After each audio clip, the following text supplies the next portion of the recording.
오늘 말씀은 마태복음 10장 16절입니다. 보라, 내가 너희를 보냄이 양을 이리 가운데로 보냄과 같도다. 그러므로 너희는 뱀같이 지혜롭고 비둘기같이 순결하라. 아멘. 쉬운 성경으로 다시 읽어드리겠습니다.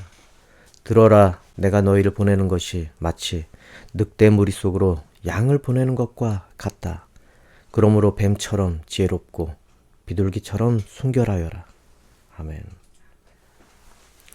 우리는 세상에서 믿음 생활을 할 때 가장 큰 부담은 바로 사랑을 실천하는 바로 이것입니다. 하지만 세상 사람들은 이 사람이 진짜 사랑이 많은 사람인지 때로는 일부러 시험해 보기도 합니다. 한번 떠보기도 합니다. 그래서 일부러 믿는 사람들에게 시험도 주고 이것저것 따져보기도 하고 그런 경우가 있습니다. 즉 기독교인들의 이 가식적인 면을 증명을 시키기 위해서 일부러 그렇게 믿는 사람을 시험을 하게 됩니다. 하나님을 믿는다는 것이 티가 나면은 곤란하게 만들려고 하는 경우가 있습니다. 그래서 믿는 사람의 믿음과 사랑이 얼마나 가식적인 것인지 정말로 증명하고 싶어 합니다. 모욕을 주고자 합니다.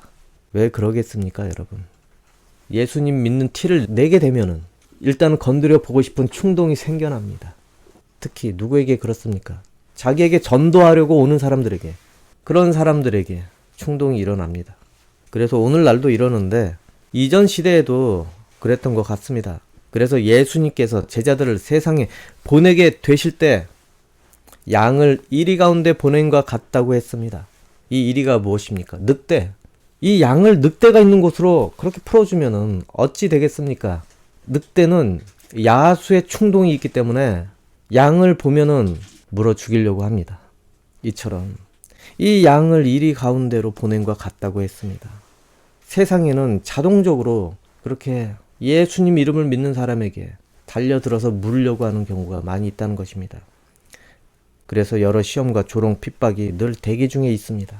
악에 가득 찬 그러한 자들이 여러 빌미로 그렇게 시험을 하고 복음을 조롱을 하면서 거부하는 상황에서 뱀처럼 지혜로우라는 그러한 것입니다. 그래서 예수님께서 제자들에게 이렇게 뱀처럼 지혜롭고 또 비둘기처럼 그렇게 순결하라고 하신 것입니다. 여러분, 이 성경에 뱀 하면은 우리는 항상 악하고 간교한 그런 대상으로 여깁니다. 이 뱀은 정말로 간사하고 간교해서 무슨 일이 생기면은 슬며시 빠져나갑니다.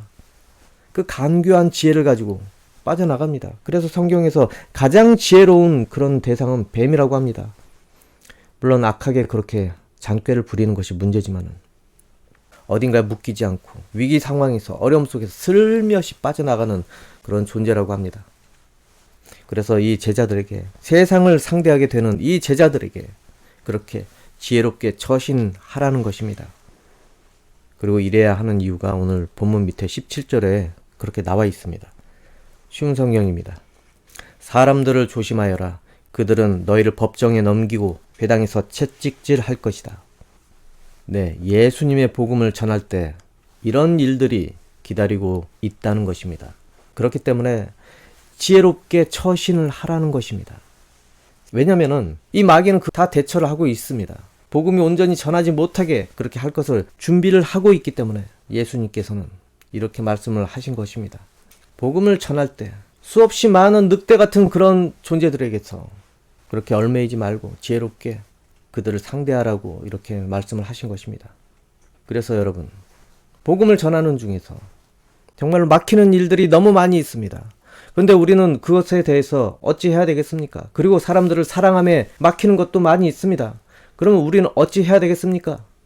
끝까지 사랑함에 매달려도 좋습니다. 하지만은 복음을 안 받아들인다면은 물론 우리가 참고 끝까지 매달릴 수도 있겠지만은 거리를 두라는 것입니다.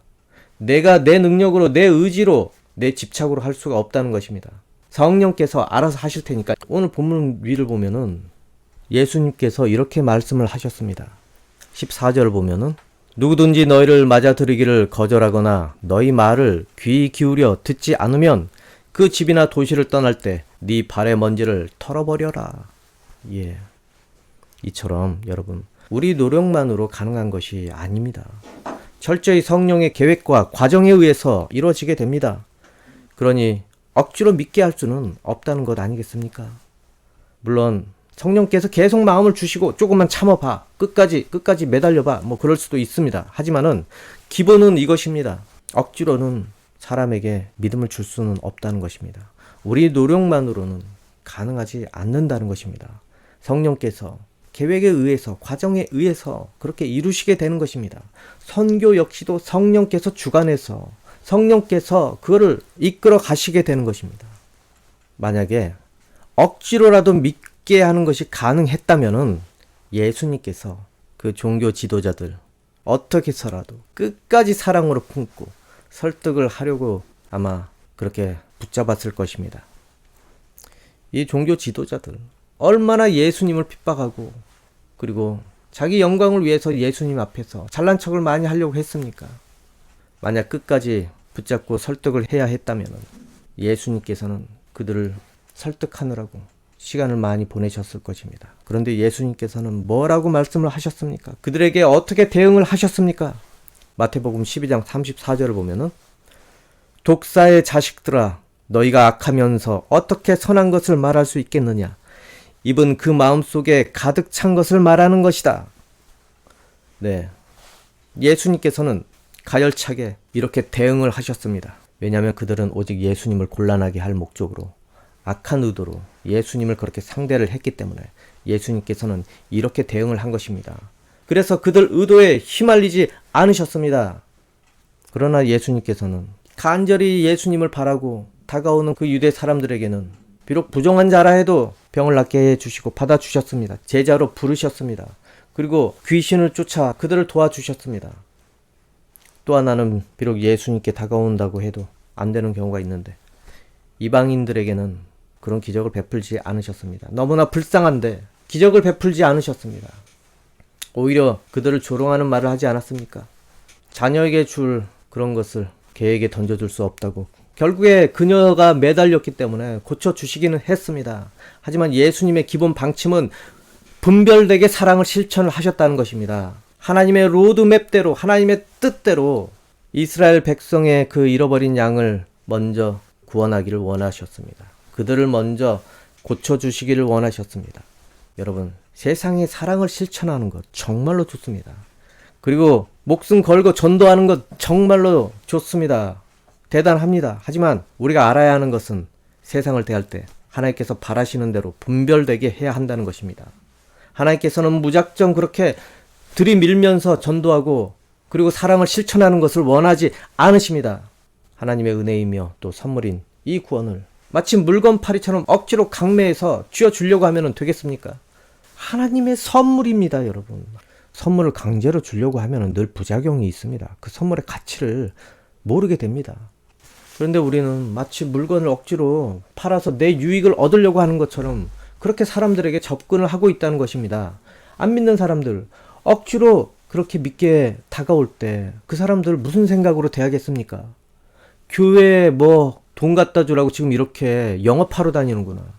예수님 믿으세요 하면은 영업사원으로 생각을 합니다. 그래서 그렇게 굽신거리고 장사하듯이 전해서 되겠습니까? 그리고 사랑도 마찬가지입니다.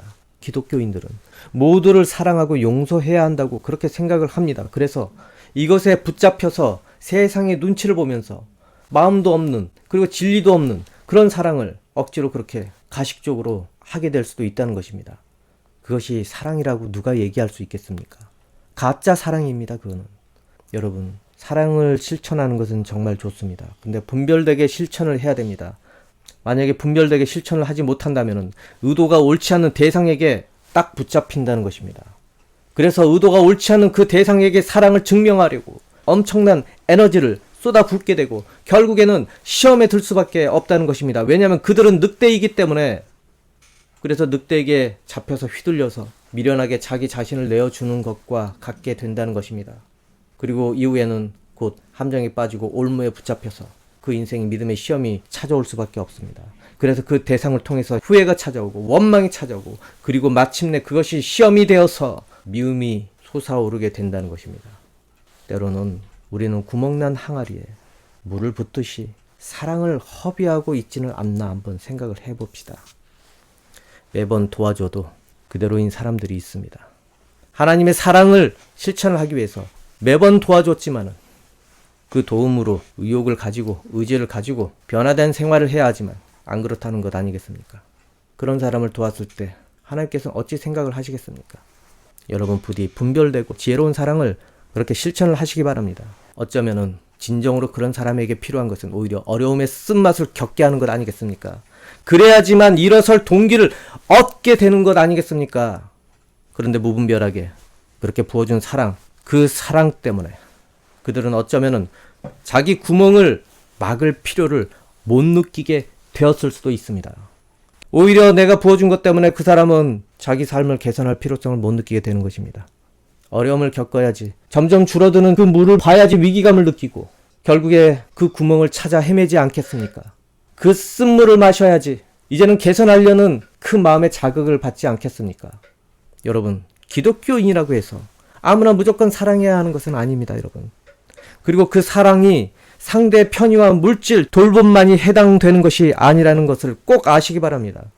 부디 하나님께서 역사하시는 구원받은 형제 자매와 서로 사랑하기에 그 사랑을 베푸시기 바랍니다.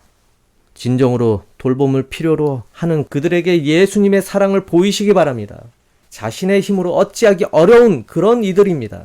그런데 우리는 때로는 선택적 어려움을 그렇게 당하고 있는 그런 이들에게 우리의 사랑을 베풀고 있지 않나 생각을 해봅시다. 그들이 요구하는 것에 눈치를 보면서 혹시 내가 사랑이 부족한 것 아닌가 그러면서 가서 돌보고 있지 않나 생각을 해봅시다. 그렇기 때문에 여러분이 세상의 눈치를 보면서 사랑하는 척 하지 마십시오. 사랑은 복음을 받아들이는 자와 함께하는 것입니다.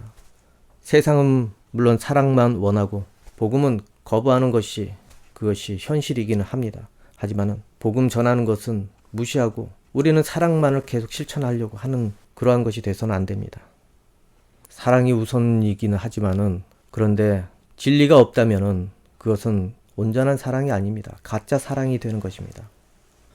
그럴 때 어찌 해야 되겠습니까? 사랑만 받아먹고 복음을 철저히 거부하고 무시하고 멸시한다면은 외면하고 회피한다면은 먼지를 털어 버리십시오. 여러분의 사랑이 헛되이 쓰이고 있는 것입니다. 그리고 어찌 해야 되겠습니까? 모든 것을 성령께 맡기시고 떠나야 되는 것입니다. 사랑을 멈추시기 바랍니다. 그리고 여러분은 마땅히 하나님의 은혜와 사랑을 받을 만한 대상을 찾으시기 바랍니다. 그러면 성령께서 분명히 감동을 주시게 됩니다. 원수라고 해도 그리고 자기 마음에 불편한 사람이라고 해도 마음의 의욕을 주시게 됩니다. 그리고 용기를 주시게 됩니다. 그리고 자기 예상과는 다르게 복음이 들어간다는 것 아니겠습니까? 성령께서 그 인생의 구멍을 막아주시고 그리고 그 사람에게 온전한 사랑의 열매가 맺어지도록 그렇게 해 주실 것입니다. 그런 대상을 여러분에게 소개해 주실 것입니다. 그래서 예수 그리스도를 받아들여 죄의 구멍이 막힌 존재에게 여러분이 온전히 사랑을 실천할 수 있도록 해 주실 것입니다. 네, 이처럼 우리는 뱀처럼 지혜롭고 비둘기처럼 순수하게 믿음을 지키면서 세상에 나가서 복음을 전해야 하는 것입니다. 무작정 어리석고 멍청하게 사랑 실천을 하는 것을 하나님께서는 원하지 않으십니다. 주변 사람에게도 어리석을 정도로 하지 마십시오. 시험이 됩니다. 예수님께서도 품지 않는 대상을 우리가 오로지 세상의 눈치 때문에 단지 자기 이미지 때문에 그렇게 좋은 사람으로 자기를 포장하기 위해서 가짜 사랑을 하듯 하면 되겠습니까? 그러면 불필요한 시험이 기다리고 있을 것입니다. 그것에 발목이 붙잡혀서 끝까지 그렇게 하지 않으면 안 되는 경우를 만나게 될 수도 있습니다. 그렇기 때문에 우리는 구원함을 기반으로 분별된 사랑을 꼭 해야 한다는 것을 우리는 알기 바랍니다. 마무리하겠습니다. 부디 모든 것을 성령의 뜻하심에 맡기시고 기쁨으로 복음을 전하는 그런 지혜로운 여러분이 되기를 소망합니다. 그리고 형제 자매에 대해서는 누구보다 깊이 사랑을 하시기 바랍니다. 형제 자매로부터 사랑을 하시고 멀리에 있는 그런 사람으로부터 사랑을 시작해서는 안 된다는 것을 꼭 기억하십시오. 믿음의 형제 자매에게 우선 여러분의 사랑이 실천되어서 이 교회 공동체가 풍성함으로 다 같이 하나 되기를 원합니다. 기도하겠습니다. 아버지 하나님, 우리는 마음의 온정주의와 마음의 동정심 때문에 사람에게 사랑을 베풀려고 합니다. 한순간에 감정에 사로잡혀서 그렇게 사랑을 실천하는 경우가 있습니다. 하지만 꼭 그것 뒤에는 후회밖에 없습니다. 온전한 사랑의 열매가 맺혀지기 어렵습니다. 아버지, 우리의 사랑이 분별될 수 있고 진리의 기반으로 사랑이 실천될 수 있도록 주님 우리에게 지혜를 주시옵소서, 능력을 주시옵소서, 그리고 그 사랑의 열매가 맺어질 수 있기를 원합니다. 그리고 서로 사랑을 통하여서 하나님께 영광이 되기를 원합니다. 예수님 이름으로 기도합니다. 아멘.